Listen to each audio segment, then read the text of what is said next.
Gitu ya. Nah ini salah satu manfaat ya. Watahassun bil ashirah, walaupun kalau dengan cara-cara yang untuk membolim orang lain dengan hal-hal itu haram.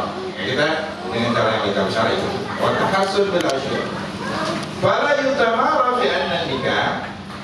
Kalau orang sifatnya seperti ini, maka tidak ada perdebatan lagi. Tidak ada keraguan bahwasanya nikah afdal lahu, untuk orang ini nikah afdal. Kenapa? Sumber nafkah yang halal dia ada, perilaku akhlak yang baik dia juga ada. Jadi kan bisa menyikapi istrinya.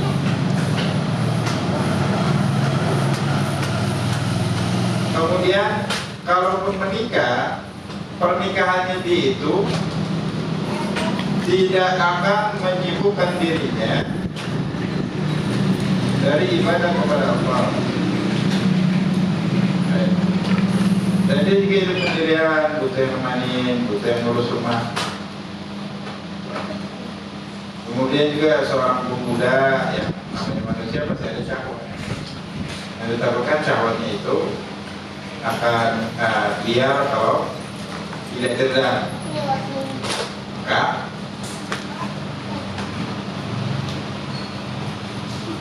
tidak ada raguan lagi untuk orang yang sifatnya seperti ini nikah lebih baik.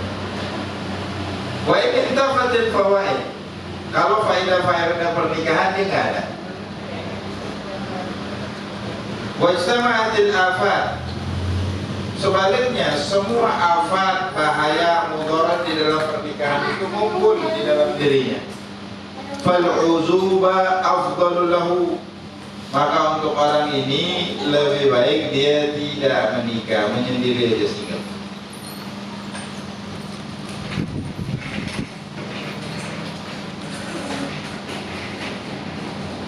Kenapa? Bahwa pernikahan kan banyak kemarin dia untuk dia mau ngurus rumah. Nah dia sudah terbiasa hidup sendiri dan ngurus semua pekerjaan dirinya sendiri. Kemudian butuh seseorang untuk menenangkan pikiran, teman bicara dan yang lain. Dia nyaman, malah lebih nyaman sendiri daripada ada kehadiran seseorang. Jadi faedah-faedah pernikahan dia nggak ada dalam diri. Sebaliknya, mudarat pernikahan itu harus mencari nafkah. Nah, dia mencari nafkah ini takut nggak kuat kalau masalah harta. Kalau diajak curang, diajak melakukan yang haram, dia sulit untuk menolak. Dan kalau sudah di dalam langkah itu, pasti dia lebih jauh lagi ngambil yang haram itu, mau memupuk harta sebanyak mungkin dengan cara yang tidak legal di dalam syariat. Baik. Kemudian kalau dia punya anak, punya istri, dan dengan segala aktivitas duniawi itu, dia takutnya jangankan kewajiban agama yang lain, sholat pun ditakutkan ini nggak sholat lagi. Seandainya memang dia ada background di dalam hal tersebut. Okay. Nah, untuk dirinya, kalau dia menikah, maka agamanya tergadaikan, hancur malah. Maka untuk dirinya menyendiri lebih apa? Jadi lebih rinci lagi, lebih rinci lagi. Karena nikah itu bukan sekedar senang-senang, ada tanggung jawab di dalamnya. Ada tanggung jawab di dalamnya. Ada serentetan peristiwa yang akan terjadi di dalamnya. Okay. Nah, jadi hal-hal ini digambarkan dulu. Dari awal orang yang mengenal dirinya, dia bakal tahu posisinya itu lebih bagusnya, afdalnya untuk nikah atau enggak. Cuman kalau kosong-kosongan aja jadi tujuan nikah dalam bisa memanfaatnya, kalau aja pakai apa, yaudah, berarti ini orang yang asal jalan. Emang dari awal juga memang kosong banget dia, memang pikirannya nggak tahu mau ngapain hidup juga nggak tahu, ini nggak tahu. Baik. Jadi diarahkan oleh Imam Ghazali, ada arah apa hidup itu. Pernikahan itu ada dituju, manfaat ada mudarat di dalam pernikahan. Berulang kali, karena kalau perang itu latihan maksimal, amunisi lengkap. Oke, berarti itu diharapkan kemenangan. Mau perang, data yang nggak pernah, medan yang nggak kuasai, amunisi apa adanya, mereka mau bunuh diri. Ketika dalam pernikahan, yang ada apa?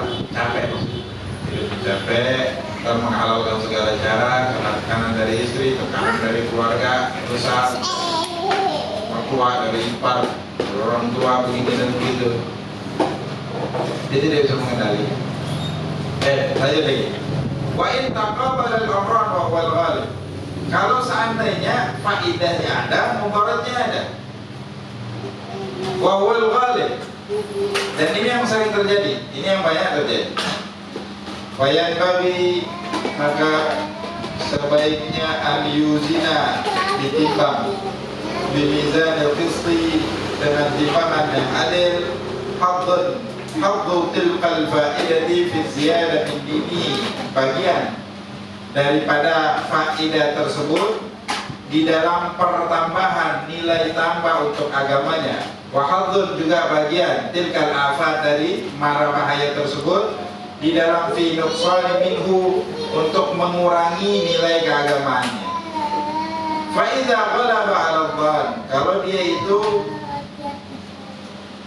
persentase perkiraannya itu tingginya rujhanu ahadihima, lebih mentarjih, lebih condong kepada salah satunya. Kalau nikah pasti agama hancur, orang nggak lagi bakal kacau orang banyak.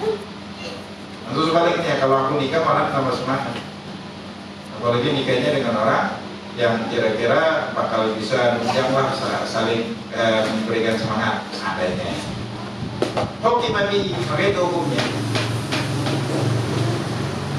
Kembali ya dari awal ini, kita kembali ke awal. Kan Allah Ta'ala berfirman, "Wa ma khalaqtul jinna wal insa illa liya'budun." Tidaklah aku ciptakan bangsa jin dan manusia melainkan hanya untuk beribadah kepada. Jadi tujuan itu ibadah. Jadi apapun yang kita isi di dalam kehidupan ini, ada nilai plus nggak untuk ibadah ini? Ada nilai plus nggak untuk taat? Termasuk menikah. Nah ini yang dikaji. Ini yang diperhatikan oleh Imam Ghazali. Ada tambahan nggak? Karena kita mati bakal berproses. Nah nikah ini bakal menambah beban atau mengurangi beban di dalam proses kita di akhirat. Yang itu yang mau dipertanyakan, gitu kan? Wa adharul fawaid, dari 5 faedah pernikahan yang Imam Ghazali jelaskan, yang paling unggul adalah faedah yang pertama. Apa itu al-walad? Memperoleh anak. Memperoleh anak. Pertama, kalau anak itu meninggal sebelum dia balik, dia akan memberikan syafaat kepada orang tuanya. Atau anaknya sampai balik menjadi ulama kaum salihin, ketika meninggal dia akan memberikan manfaat kepada orang tuanya. Itu pun dia memberikan manfaat. Akan terputus semua amal ibadah kecuali 3 hal setelah mati ya. Yang terakhir, awal atau saleh, itulah anak yang soleh yang selalu mendoakannya. Kalau anak ini orang yang soleh meninggal, dia dapat jatah syafaat, orang tuanya bisa dapat syafaatnya. Meninggal sebelum balik dapat syafaat, ketika menjadi orang soleh pun menjadi syafaat. Nah itu cuma bisa didapatkan beberapa hal ini kalau dia menikah. Yang nggak bisa anak itu tanpa menikah. Anak kita harus menikah. Baik. Wa'adharul fawaid, yang pertama al-walad, yang pertama anak, memperoleh anak dari pernikahan. Wa taskin syahwa, yang kedua adalah meredam syahwat, mengekang syahwat, mengekang syahwat. Wa'adharul afat, adapun afat dalam pernikahan yang paling fatal para bahayanya adalah al-hajatu ila kasbil haram, adalah kebutuhan untuk mencari nafkah. Al-haja ila kasbil haram, dan ini bisa mengarah mencari sesuatu yang haram. Terkadang kalau dia mentok, apalagi ada istilah yang haram aja susah, sekarang apalagi yang halal. Nah, itu sudah Cuma kalau dia nggak nikah, nggak ada tanggungan. Di dalam agama nggak ada tanggungan. Paling tanggungannya orang tua. Kalau orang tua udah meninggal, nggak ada anak, nggak ada istri, ngidupin diri sendiri. Kalau ngidupin diri sendiri, lihat kayak orang yang hidup sendirian. Nyantai dia kerjanya. Orang cari kerja untuk dia. Dan kalau nikah, ada kebutuhan yang lain selain dirinya yang harus dia penuhi. Kalau dia mendapat pendamping hidup yang 100% hampir sempurna, udah ini istri, nggak pernah banyak tuntutan, nggak pernah nyalain suami dan yang lain sebagainya, itu agak enak tekanan hidup. Cuman yang kayak gini stopnya udah lama putus, nggak akan pernah ada lagi.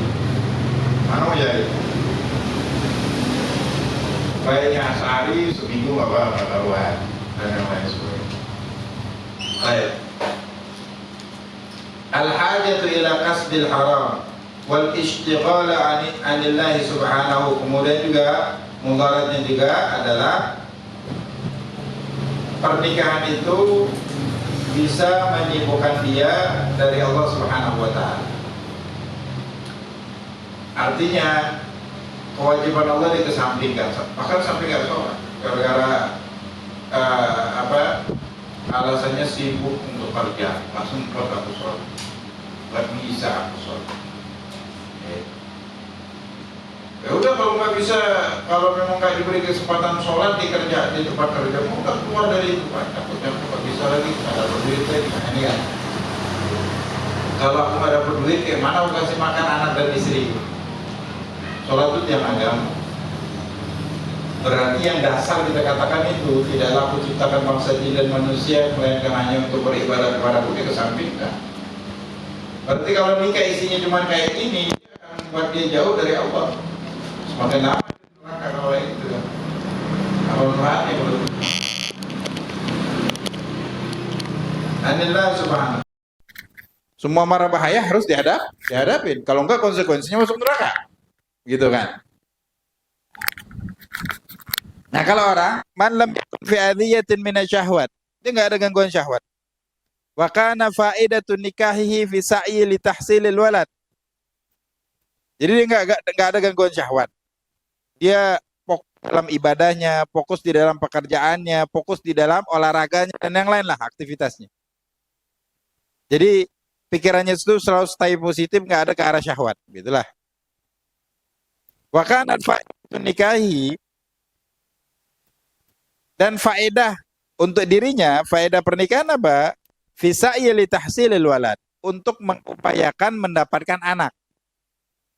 Wa kanatil afatul haja ila kasbil haram, adapun mudarat untuk dirinya, dia harus mencari nafkah untuk anak dan bininya. Untuk istrinya dulu lah, belum tentu punya anak kan ya. Pastinya untuk istrinya, dan kemungkinan bisa terjerumus kepada yang haram. Wal ishtighala 'anillah, dan juga akan menyibukkan dirinya daripada Allah. Gara-gara keasikan kerja, kadang sholat, kadang enggak, bulan Ramadan karena orang lagi rame, enggak kuat kalau puasa adalah batalin aja. Jadi kan enggak prioritas kan. Yang penting dapat duit, anak istri mah makan, gitu kan. Ini konsep yang salah sebenarnya. Fal'uzuba lahu aula, untuk orang ini maka dia single, dia membujang lebih baik daripada dia nikah. Fala khaira fima yushghalu 'anillah, tidak ada kebaikan, tidak ada manfaat bagi sesuatu yang menyibukkan kita dari menyembah Allah, daripada menunaikan kewajiban kita kepada Allah. Nggak ada kebaikannya, termasuk nikah tadi. Wala khaira fi kasbil haram, tidak ada baik-baiknya orang mau mencari sesuatu yang haram, mencari nafkah yang dihasilkan dari jalan yang haram. Wala yafi bi nuqsani hadainil amrin amrul walad, tidak akan menutupi kekurangan dua perkara ini. Satu, mencari yang haram, yang kedua menyibukkan diri dari Allah Subhanahu wa taala, amrul walad, untuk mendapatkan anak. Mudaratnya dua, yakin Dapat anaknya juga belum tentu. Dan ini dua mudarat lebih besar daripada satu manfaat ini. Karena nikah lil walad sa'yun fi talabi hayatin lil waladi mauhumah. Karena nikah untuk mendapatkan anak itu adalah upaya di dalam mencari kehidupan untuk seorang anak al-mauhumah yang belum tentu dapat. Emang pasti dapat kalau nikah anak? Belum tentu juga kan? Oke. Memungkinkan, memungkinkan. Karena jalur pernikahan aja. Bukan kayak di barat. Dia tidak mau nikah, cuman pengen punya anak. Jadi apa? Nyewa rahib. Nyewa rahib. Apa nyewa rahib?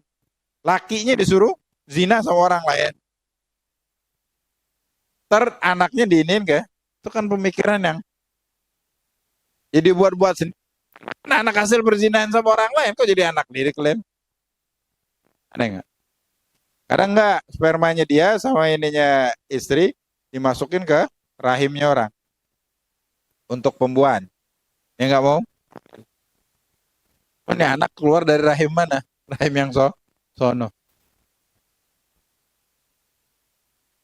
Oh, ini kacau ya. Kalau hidup nggak ada, kalau hidup nggak ada batasan, kalau hidup nggak ada norma di dalam agama, jadi pemikiran-pemikiran itu terlalu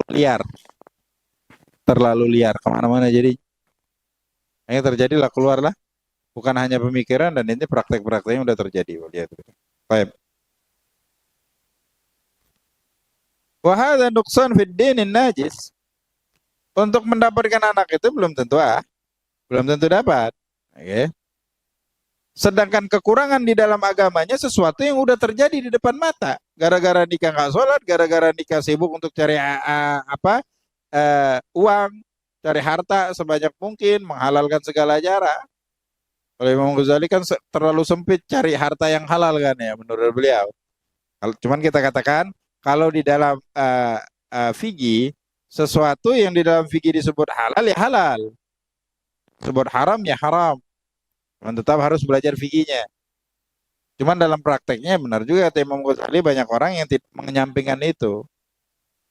Menganggap sesuatu yang haram itu adalah halal untuk didapatkan. Waliyadzubillah.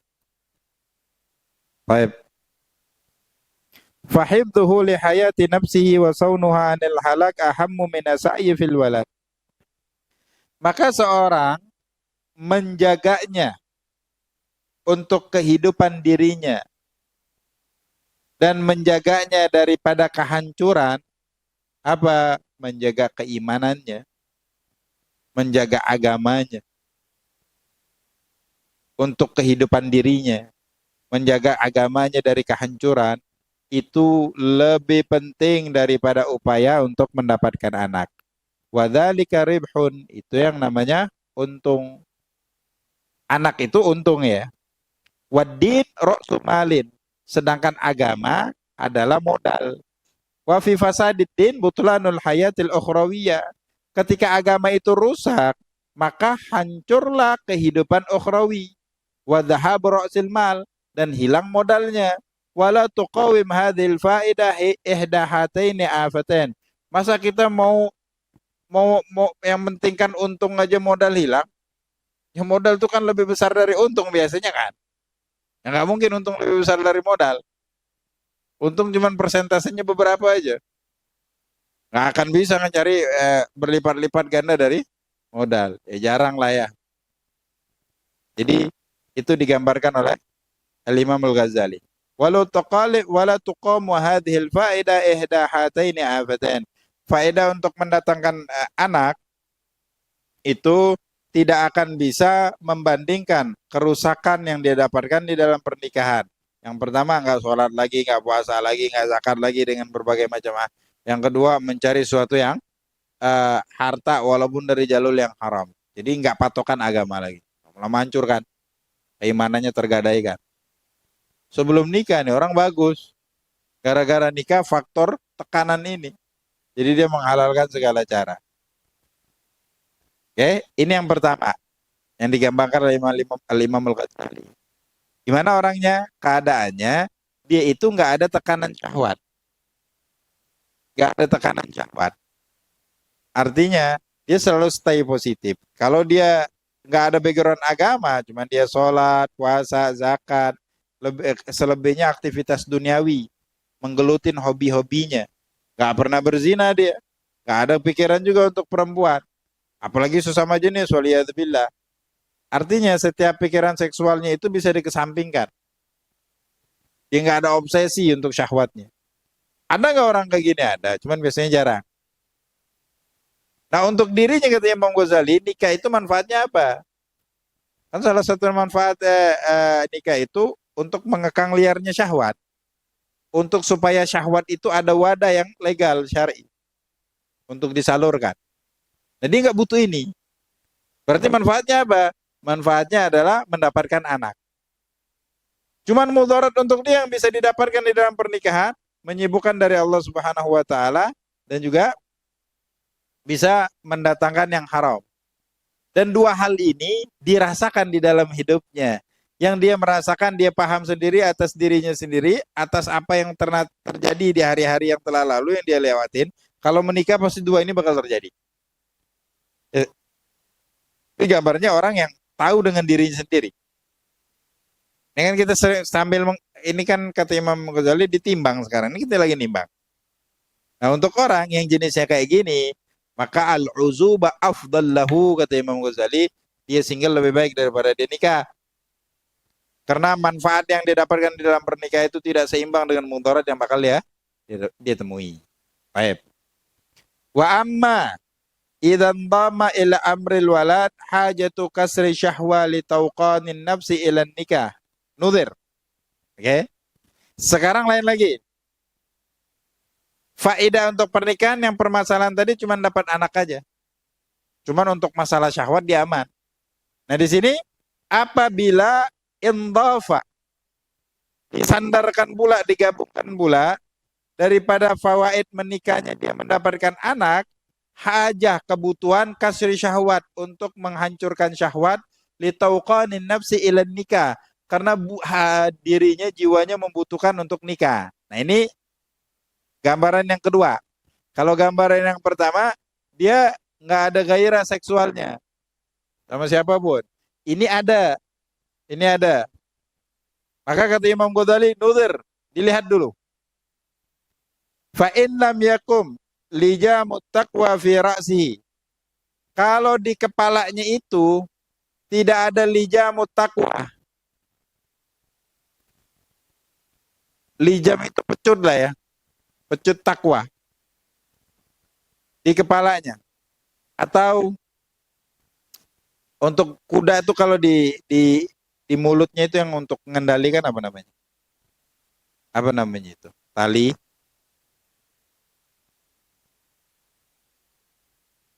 Pelana yang di atas ini. Tali kekangnya lah ya untuk nyetirnya. Kalau setiran takwa nggak ada di kepalanya, wa khafa ala nafsi zina, dan dia sangat takut bakal terjadi perzinahan karena nggak kuat. Apalagi hidup di lingkungan perempuan. Ini susah ya. Yang dia bekerja satu kerjaan itu ada perempuan. Ya laki-laki sama perempuan. Kan itu manusia ya, bukan malaikat. Kalau malaikat kan aman-aman aja. Manusia pasti ada syahwat. Ini jangan ragu. Kalau emang syahwatnya nggak ini, nikah aja lagi dia diam-diam. Daripada berzina. Kan godaan besar maksud. Bahaya.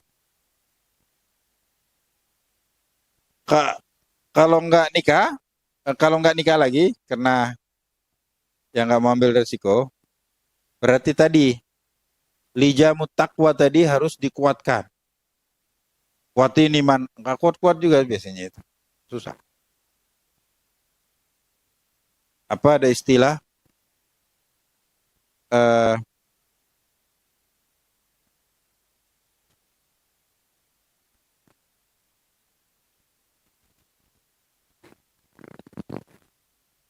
mencegah lebih baik daripada apa? Mengobati ya. Karena diobatin belum tentu sembuh. Kalau dicegah, artinya jangan ada hubungan dengan lawan jenis. Ini untuk yang sudah menikah, apalagi yang belum nih nikah, yang sudah nikah aja masih pengen lagi maksudnya. Masalahnya syahwat ini, syahwat. Begini, solusinya kalau orang jarang lihat perempuan lain, cuman lihat istrinya, yang ada di dalam hati dan di matanya hanya istrinya. Ketertarikan sama istrinya itu nggak akan luntur ya. Cuman kalau lebih sering lihat istri orang daripada istri sendiri, lama-lama dia malas ngeliat istrinya. Ketertarikan kepada perempuan lain itu jadi lebih kental. Kayak di dalam Quran itu ada perintah untuk menundukkan pandangan. Dan itu terbukti. Ya, terbukti ya. Terbukti itu. Gak perlu digambarkan lagi lah, emang udah nyata pada begitu semua. Yang pada matanya melihat yang lain. Istilahkan rumput tetangga itu lebih jauh ya. Karena dia nggak pernah lihat rumput dia. Rumputnya kan sama-sama rumput itu. Perasaan dia aja. Jadi istrinya nggak pernah dia liatin lagi, nggak pernah dia pandang lagi. Padahal dia sering dandan untuk dirinya. Satu. Yang kedua kadang faktornya. Yang di rumah ini apa kayak tentara Israel ngamuk terus. Mau ngajak perang. Sedangkan yang di depan lembut. Teranyol di hatinya. Jadi kalau balik ke rumah kayak kembali ke jalur Gaza deh. Kalau keluar kayaknya lagi rekreasi. Makanya di rumah nggak lama-lama. Kenapa? Ada perang terus. Jadi istri juga. Jadi mana kata Nabi kita itu sedang menghadapi seorang makhluk yang dia itu kurang akal dan agamanya. Oke. Lebih mendahulukan perasaan daripada akal sehat.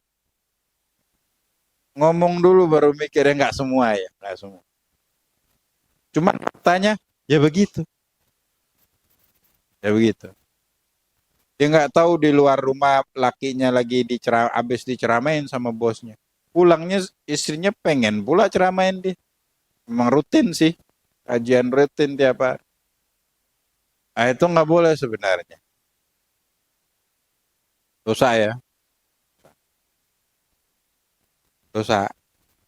Nah yang begini-begini kan jadi pertimbangan nih. Kita katakan tadi kalau mau perang harus pahamin medan.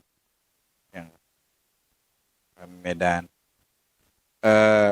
Carilah pekerjaan yang sering dimarahin sama mama. Ya begitulah gambarannya. Kalau bisa jawab sambil tertawa, Anda hebat berarti kan.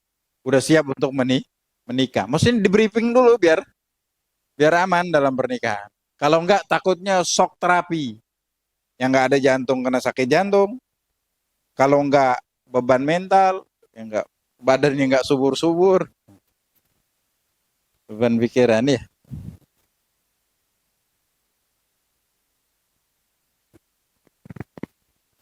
Kenapa? Ya memang hormon laki-laki perempuan kan beda.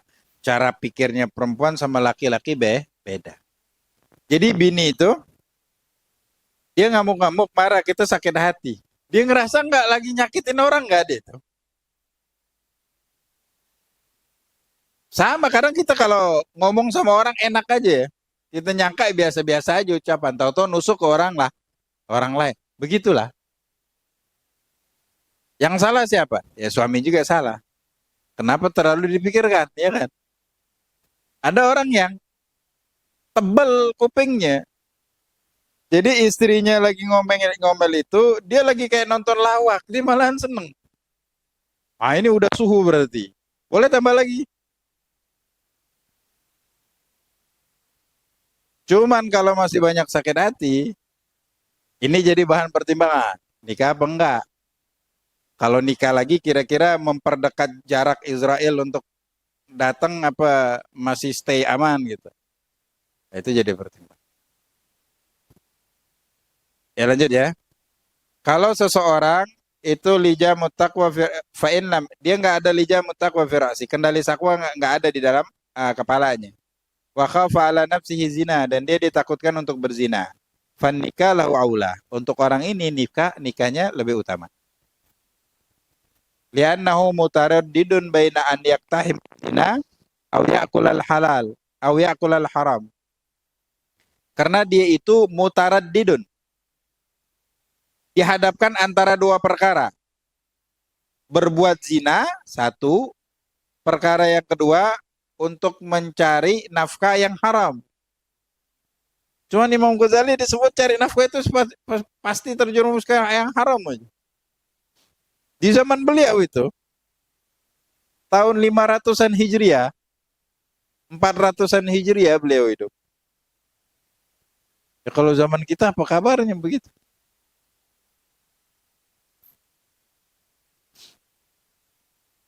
Jadi kalau kerja itu pasti masuk ke yang haram. Karena menurut mereka sedikit aja yang haram itu besar menurut mereka. Nah kita sedikit haram ada apalah, tambah dikit lagi campur-campur juga nggak apa-apa. Beda konsep dalam hidup. Mereka benar-benar taat. Menganggap sesuatu yang haram itu perkara yang begitu besar. Gak ada masalah yang terbesar di hidup ini daripada mencari yang haram. Memakan yang haram, mendapatkan yang haram, menerima yang haram. Mereka lebih jauh. Gitu. Cuman hadapannya sekarang ini, antara makan haram sama berbuat zina dosa besar. Wal kasbul haram, maka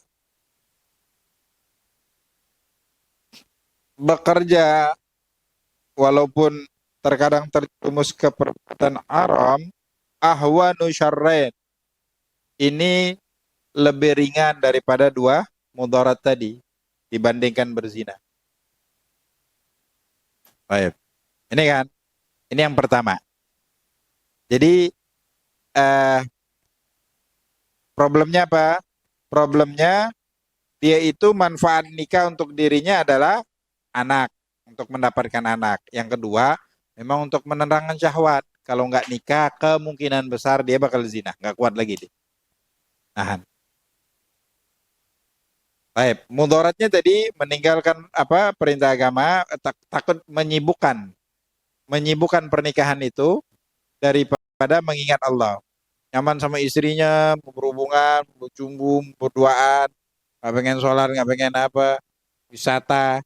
Terkadang orang gara-gara itu lalai ya. Bulan dulunya sebelum nikah rajin dia sholat. Atau dan juga di samping itu dia akan ada kewajiban mencari nafkah. Kadang-kadang sekali-sekali aja dia apa ninggalin sholatnya, ninggalin puasanya. Cuman kan tetap aja itu fatal. Gara-gara itu sholat subuh aja lewat. Orang nyangka kalau sholat subuh lewat itu udah nggak bisa dikerjain lagi, udah nggak usah dikerjain lagi, tinggal taubat aja, nggak bisa.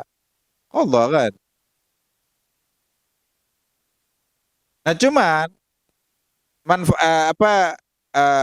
manfaat tadi mudaratnya kalau tidak nikah, alias manfaat nikah bisa menstabilkan syahwatnya, bisa mengekang syahwatnya, bisa memberikan ruang dan tempat untuk syahwatnya, tempat penyaluran maksudnya. Maka jawabannya Imam Al-Ghazali, lihat, ya ini ada lijamut takwa nggak, ada takwanya kuat nggak dia? Bisa nggak apa melindungi dia daripada bahayanya syahwat tadi? Nah yang pertama, diumpamakan takwanya ini lemah.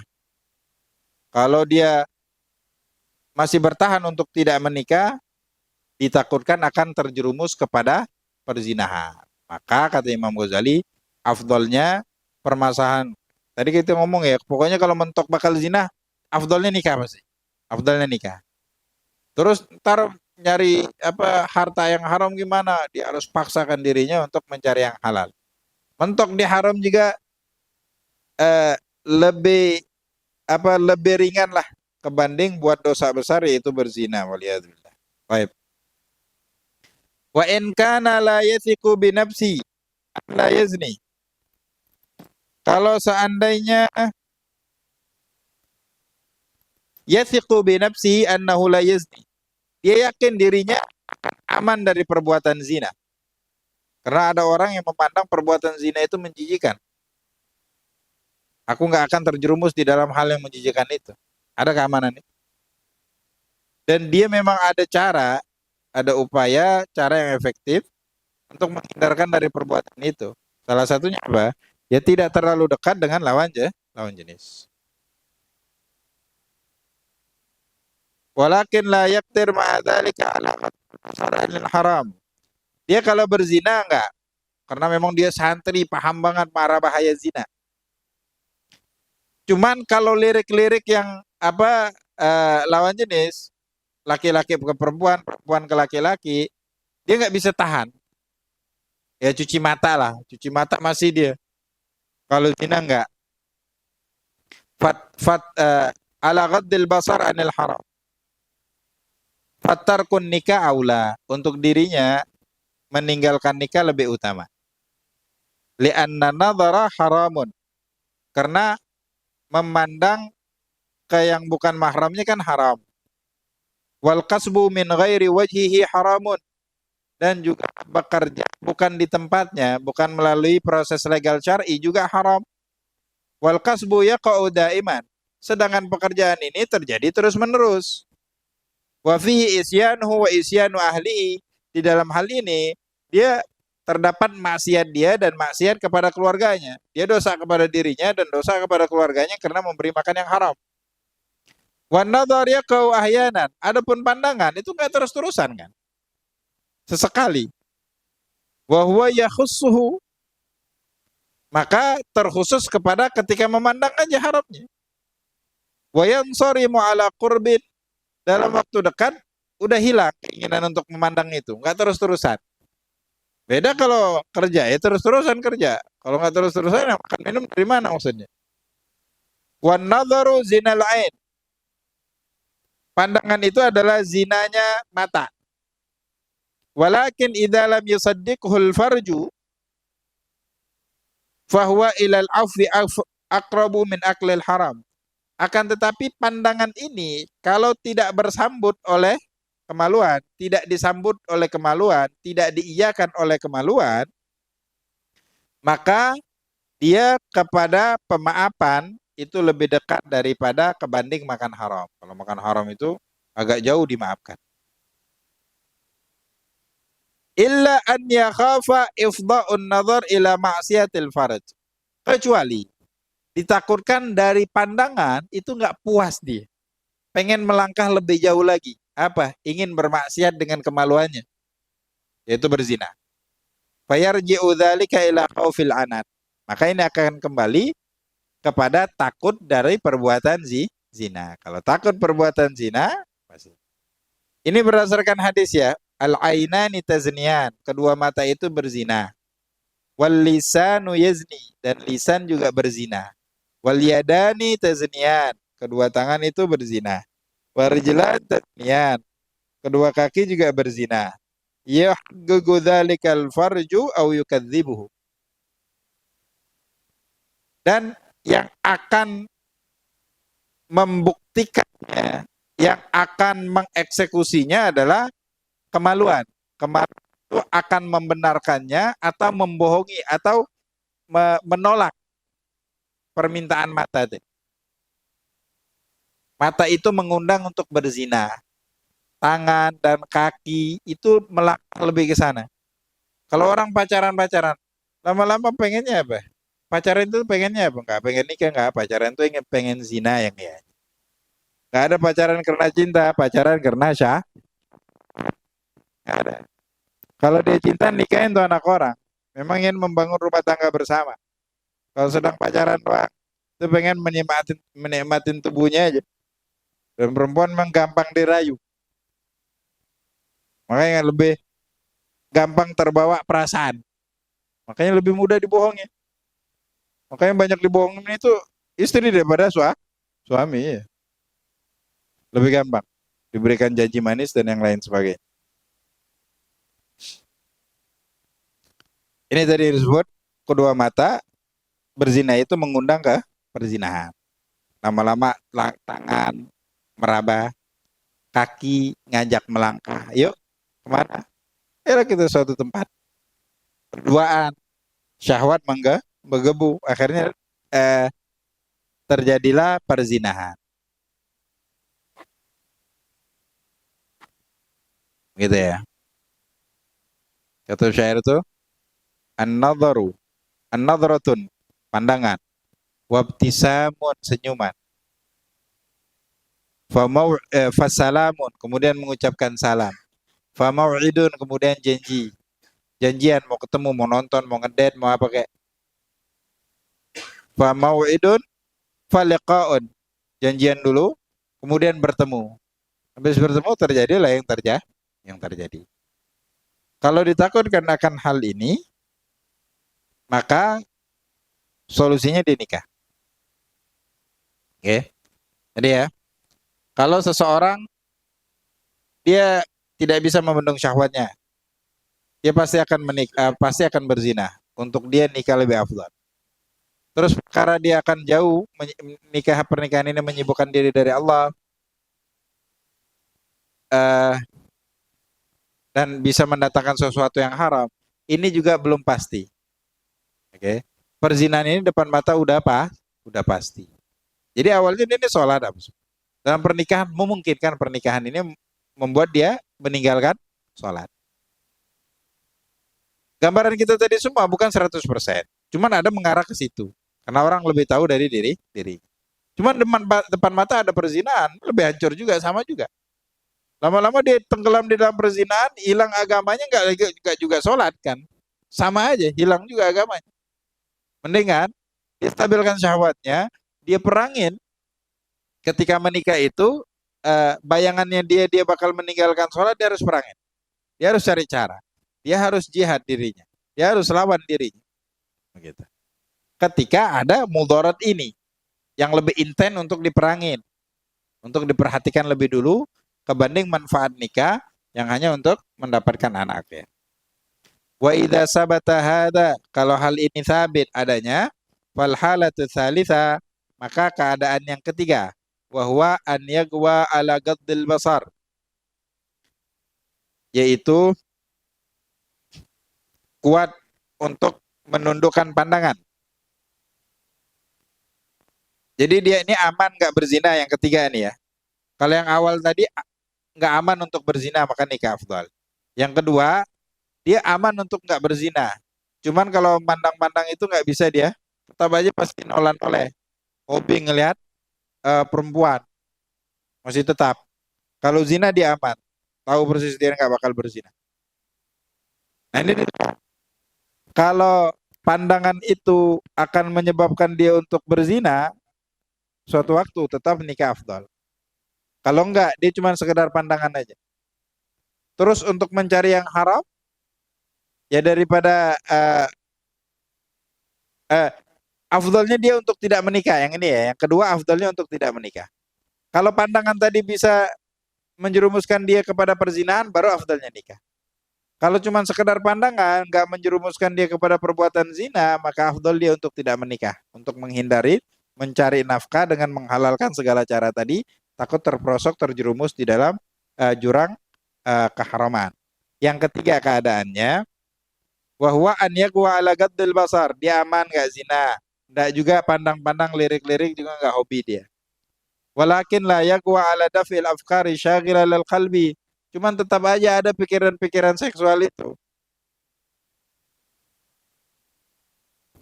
di dalam pikirannya, itu menyibukkan hatinya. Untuk dirinya gimana? Aula bitarkin nikah, untuk orang ini lebih baik dia untuk tidak nikah. Liana amal al-qalbi ilal afwi akrab. Karena amal yang ada di hati itu, kita ngomongin orang dalam hati, dosa nggak? Nggak dosa. Cuman kalau udah diucapkan, baru dosa. Cuman kalau orang nanya suudon itu dosa, maksiat. Ngomongin aja. Ngomongin. Niat untuk buat dosa. Ada dialog di dalam batin. Cuman nggak dilakukan, dosa nggak? Nggak. Sama. Ini ada arah-arah mau ke seksual begitu. Cuman melalui pandangan ya. ngelihatnya nggak hobi, cuman mikirinnya, ngayalinnya hobi, atau nggak hobi cuman ada lah begitu. Untuk dia ini lebih baik nggak nikah. Liana amalal qalbi ilal afwi akrab. Karena sesuatu yang dalam hati itu lebih dekat, lebih gampang untuk dimaafkan. Wa innama yuradu faraghul qalbi lil ibadah. Dan sungguhnya yang diinginkan adalah mengosongkan hati itu khusus untuk ibadah, nggak ada pikiran yang lain. Wala tatimmu ibadatun ma'akas bil haram. Nah, ibadah itu nggak akan sempurna kalau dia cari yang haram, kalau dia nikah, terjerumus ke yang haram, kayak cari nafkah yang haram. Wa aklihi wa it'amihi, makan yang haram, ngasih makan yang haram. Orang kalau lagi makan dari hasil yang haram, mau ibadah susah dia. Masih ngerjakan yang wajib aja udah aman lah, cuman hatinya nggak tenang. Jadi ibadah itu tidak menghadirkan ketenangan di dalam jiwa, di dalam pikirannya. Itu kalau makan dari sumber yang haram. Ngasih makan anak dan istrinya, tingkah lakunya tampak beradul. Nah, untuk dia, problemnya dia itu dia bisa selesaikan. Nah, problem di dalam pernikahan kalau seandainya menikah, belum tentu dia bisa selesaikan. Enak cari yang aman, yang sudah bisa diselesaikan, ya udah. Lebih baik dia tidak menikah. Daripada menikah akan menimbulkan problem yang tadi. Fahakatayan bagi antuzina hadil afad bil fawaid. Dan seperti inilah. Sebaiknya setiap afat, mara bahaya di dalam pernikahan itu ditimbang dengan fawaid, faedah-faedah di dalam menikah. Wa yuhkama bihasabiha. Dan diberikan hukum berdasarkan pertimbangan tersebut. Fawaid sama mudarat. Fawaid, faedah sama al-afah. Al-afat di dalam pernikahan. Ditimbang-timbang. Jadi afdalnya nikah atau tidak. Ini pertimbangan untuk sebelum nikah ya. Kalau sudah menikah, ya wajib hindarin lah. Jangan sampai nggak sholat, jangan sampai nggak puasa, jangan sampai nggak zakat, jangan sampai cari yang haram. Itu udah tahu ya. Karena udah masuk ke dalamnya. Cuman untuk jadi bahan renungan juga. Jangan sampai pernikahan ini tujuan kandas. Ntar bakal dijelaskan. Di dalam mencari yang halal itu pun ibadah. Ntar bakal ini ya. Cuman suaranya habis. Bakal disebutin. Bukan berarti mencari nafkah itu nggak ada kebaikannya sama sekali. Oh enggak. Cuman takutnya ada orang yang backgroundnya itu nggak bisa nahan. Halal haram itu sama aja di mata dia. Karena memang dia nggak ada background agama. Kalau ada background agama dia takut gemeter. Semakin kuat keimanannya, semakin kuat getaran dalam hatinya untuk mendorong, menolak, melakukan yang itu. Sebesar apapun dia tidak tergiur. Ada orang sekecil apapun tergiur. Alasan anak dan istri apalagi dijadikan alasan yang besar untuk itu. Maka wayuhkam bihasa biha. Waman ahata bihada, orang yang bisa menguasai bahan pertimbangan ini, tolak ukur ini, lam yushkil alaihi syai'un mimma nukila anis salaf. Maka tidak akan ada permasalahan untuk dirinya sesuatu yang dinukil, yang dipindahkan, yang dikutip dari para kaum salaf terdahulu, min targhibin nikah marratan. Terkadang ada ulama salaf yang menganjurkan untuk menikah, wa raghbatin anhu ukhra, terkadang menganjurkan untuk tidak menikah karena keadaan orang berbeda. Tujuan, manfaat dan mudarat ketika dia menikah juga berbeda.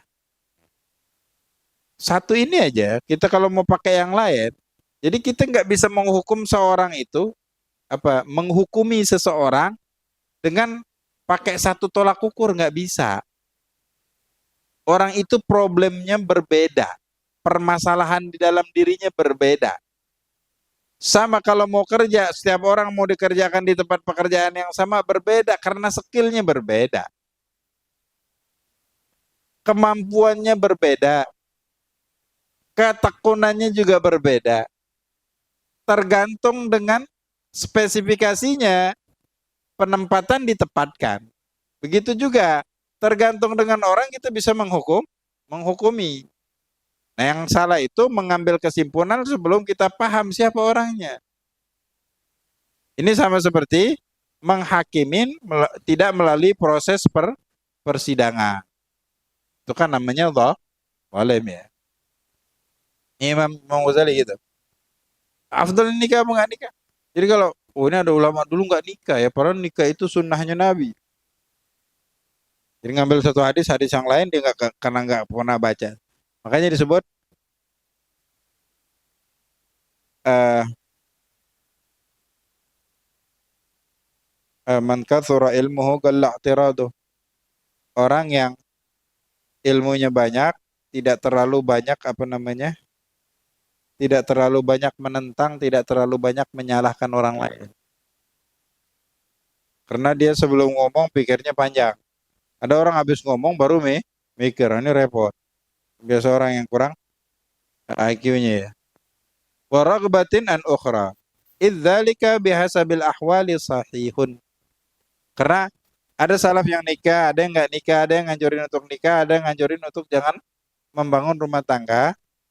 Itu tidak bisa di general ya, nggak bisa untuk semuanya. Itu semuanya benar bergantung dengan keadaan. Bergantung dengan keadaan. Contoh juga, Nabi pernah datang, seorang bertemu kepada Nabi nanya, ya Rasulullah, amal apa yang paling afdol? Kata Nabi, sholat di awal waktunya. Ada orang yang lain nanya dengan pertanyaan yang sama, apa amal yang paling afdol? Kata Nabi, berbakti kepada orang tua. Ada lagi yang nanya, berjihad di jalan Allah. Kenapa? Karena Nabi tahu problem yang nanya ini.